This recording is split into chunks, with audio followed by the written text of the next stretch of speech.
What's up to all of my Cancers out there, all of my Cancer suns, my Cancer rising, Cancer moons? Welcome to your astrology horoscope for this week. We are going to take a look at this full moon happening Tuesday, April 7th of 2020 up through the weekend, Sunday, April 12th.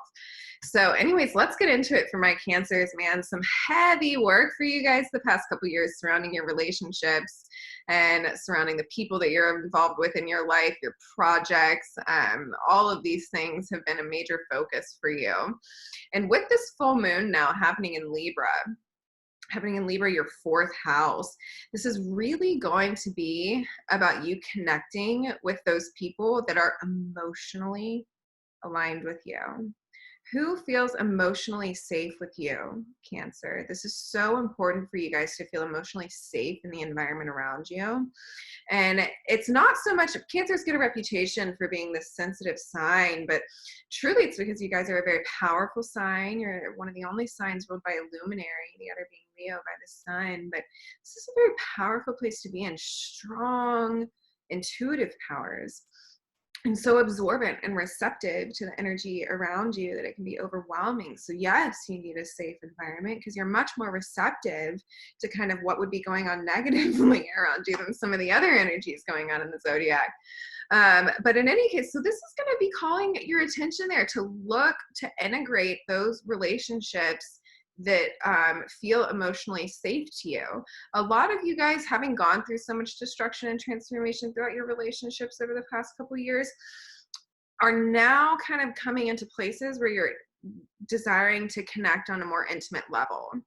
But what's going to be required for that are going to be for people and projects and partnerships and relationships to come into your life that feel emotionally safe. And your intuition is going to know that, Cancer. Your intuition knows. You know immediately whether you feel kind of emotionally safe with this person. Pay attention to your gut, Cancer. It's very powerful. But like I said, with Mars having moved into your 8th house, it's this desire to connect with intimacy and to connect with people on a more intimate level now, ready to kind of get back out there and connect with the world.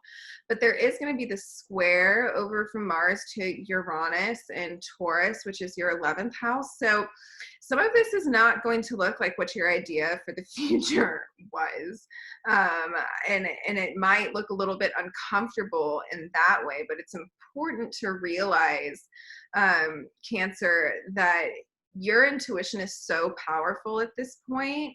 Your intuition is so powerful, Cancer, that at this point who's in alignment and who's not. It's just up to you to make the decisions about what you want to allow into your sphere.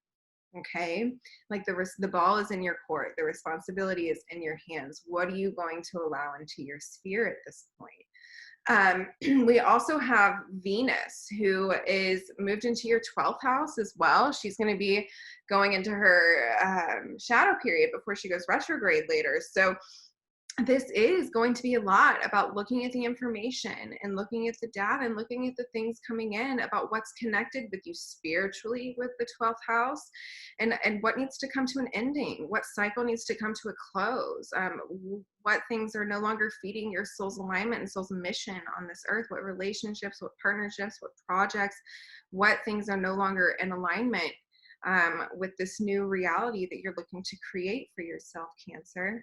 But in any case, because with the sun being in the 10th house, I know your will is to kind of identify these new goals and these new long-term drives and these new long-term ambitions and these structures that you want to create for this new reality, but integrate that energy of people that feed that positively and who are feeding light energy into that, and be extra cautious about letting go of some of these more toxic relationships. I think so many of my Cancers have been involved in some toxic relationship energies over the past couple of years that they've been really working to shed and get to the emotional root and foundation and to heal.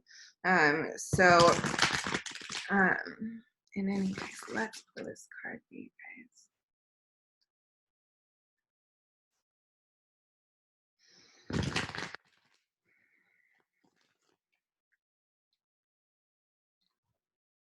Okay, we pulled the Chariot reversed.